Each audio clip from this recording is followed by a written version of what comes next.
It's mid-September, I'm wearing my purple and orange shirt, and that combination can mean just one thing. It's time to plant saffron. Let's do it.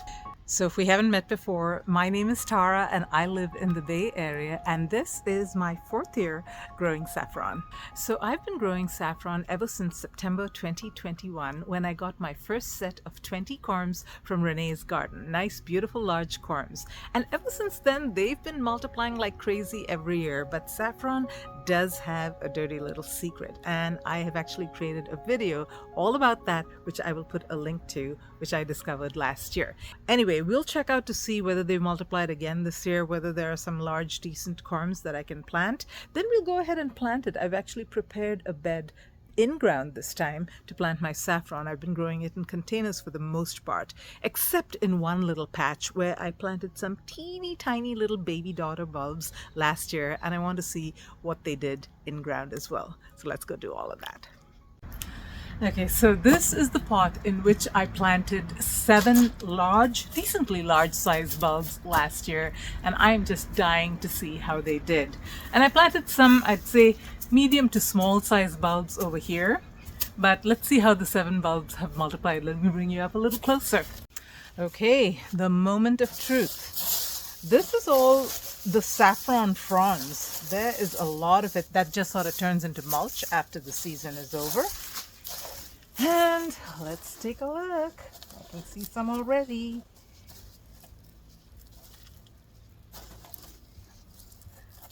I mean, each saffron bulb produces at least 5, has been my experience. Now, they're not very large, but still, they multiply like crazy.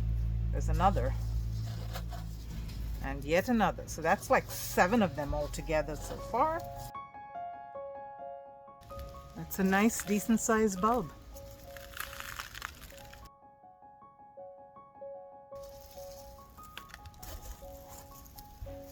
It's a beautiful large bulb. Another nice large bulb.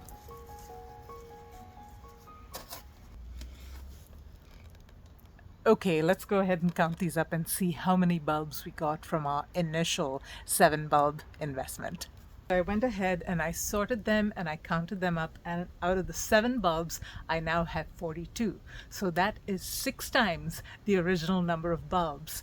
But this is saffron's dirty little secret. I do not have as many of the large size bulbs that I planted last year. So I planted 7 bulbs, but this year only 4 of them are the size of the 7 that I planted last year. So yes, I've got a whole bunch of new bulbs, but obviously not all of the mother bulbs were able to survive into the next year. Some of them were just, I guess, cannibalized by the daughter bulbs, and I've got a lot more daughter bulbs, but not as many of those large size bulbs. Okay, so why is it so important to have the larger size corms versus these tiny little corms? The reason is because when it comes to saffron corms, size does matter. So these larger corms, they already have the bloom or blooms in them versus the smaller one. It's unlikely that I'll get a bloom this year, maybe next year, maybe the year after that, but it takes about 3 to 5 years for a corm of this size to grow to about this size and produce blooms. So that's why when you buy saffron corms, buy the largest corms possible. They'll probably be more expensive, but that's why. Okay, let's go ahead and empty out the rest of these flower boxes. I've got 4 of these, and see how many we've got, and I'm going to be grading them large, medium, and small. Now, a lot of the mulch that you see here actually came from the saffron fronds themselves, but there was a lot of weeds growing in here too. I had a lot of claytonia, and I strongly advise that you do not let weeds grow with the saffron. Saffron is not a good competitor when it comes to weeds, and saffron will give up. So definitely remove any weeds as soon as you see them. Here they come. Nice little clump right here. I'd say medium to small. That's interesting. These were all medium to small size bulbs, and I'm actually getting some pretty decent large size bulbs in this one. So they have grown since last year. That's good. Okay, so guys, I have great news. So I just emptied out that planter box and I got at least about 7 more decent large size bulbs from the medium to small that I planted in there. So is this the year that I'm finally going to get even on my initial investment? Looks like it is, and maybe looks like I'm going to get even more than the initial 20 investment. So let's go ahead and dig up all the others and I'll do a final count for you.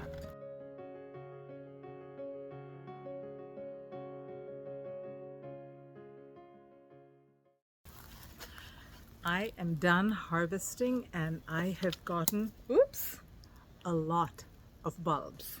And I also learned a really important lesson that I want to share with you about how these bulbs multiply. So let's see if I can explain this to you the way that I understand it. Now, I read about it on the internet, and as you might imagine, there is just not a lot of information about growing saffron. It is not one of those things that every household grows.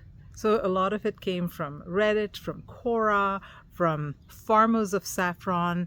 And one of the things that I started to decipher from the way saffron multiplies is that there are 3 sizes of bulbs. Let's call them large, medium, and small. And the most important for the current year are the large, because they're going to be producing the flowers, and the small, because they're not going to be producing any flowers, but they are going to be multiplying like crazy. Now, the medium, this is the one that is kind of in that in-between state. It may not be large enough to produce a flower yet, but it's not in that active splitting mode like the smallest corm is. So this one will do nothing more than just grow a little larger and then maybe become like this next year. But it'll also maybe produce a couple of daughter corms, but it's going to put most of its energy into growing in size versus these that are going to be putting most of their energy into multiplying. Now, a few of these small ones will decide to turn into this and they will grow in size rather than do the splitting, but most of them are going to be splitting. And that's why you get so many saffron corms year over year, but not as many of the larger ones. That takes a few years to start to build up. And now the grand reveal. How many large corms did I actually get this year? I got at least 40 corms. Last year I had 18 corms. This year I got at least 40, maybe more. I was being a little conservative about the size. So I finally got not just a return on my investment, I got double of the return on my investment. So I'm going to be getting, I'm hoping, plenty of flowers this year, and next year is going to be even better. So the magic number of years, guys, starts at year 4. Year 4, year 5 onward, that's when you really start to get that full return on the investment in your initial saffron purchase. I'm going to be planting up my saffron in the 6x3 bed. Now this bed is perfect because I don't have irrigation installed and it's pretty difficult for me to access it. So I don't water it at all, which is fine because the rains are going to be starting and all I need to do is get that soil initially moist. Saffron does not require a lot of moisture. I just need to make sure that the soil is moist until it sprouts, and then if it starts to dry out, I'll give it a little water. But then what's going to happen is the rains are going to kick in, the saffron's going to be nicely watered.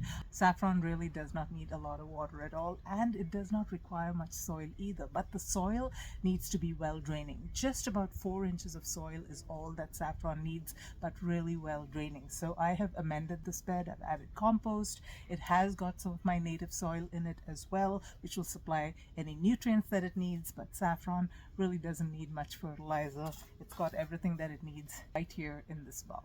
So you want to go ahead and plant them about 3 to 4 inches deep and about 3 to 4 inches apart.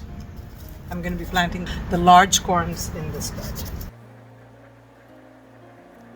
Okay, so I planted about 50 or 55 or so bulbs in here.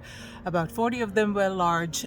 About 10 or 15 of them were medium to kind of semi-small. Now, very, very important. Saffron is extremely prone to critters digging it up and eating it, especially squirrels, and I've got a lot of them. So I've got to cover it, and I'm going to be using plastic chicken wire to cover it.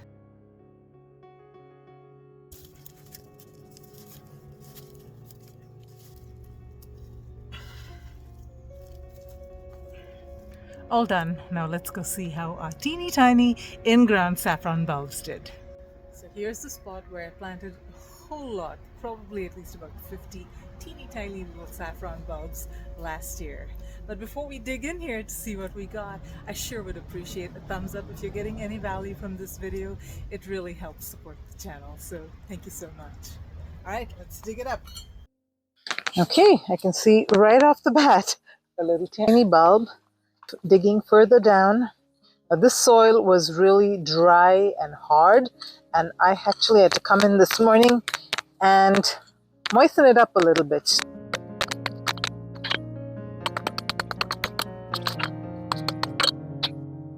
Okay folks, so I'm going to say that this was not very much of a success, and I think the reason was a couple of reasons. Number one, I planted these very late in the year, probably well past saffron growing season, and I also planted it in really, really hard clay soil. I didn't amend the soil before I planted it, so I think those were the two main reasons why I did not get much multiplication of these bulbs happening. So I'm going to amend the soil really, really well, and I'm going to replant in this area. And then the other thing that probably also happened is my squirrels may have discovered them. I've often seen little bits of fruit and things like that around here, so this is a favorite spot for the squirrels, and they probably ate a lot of them as well. So lessons learned. And if you have any more questions, I've been growing saffron, like I said, for 4 years, and I created a video with 19 of my most frequently asked questions over the past 4 years, and I leave a link to it right here. I hope you enjoyed this video, and until next time, live green and love your greens.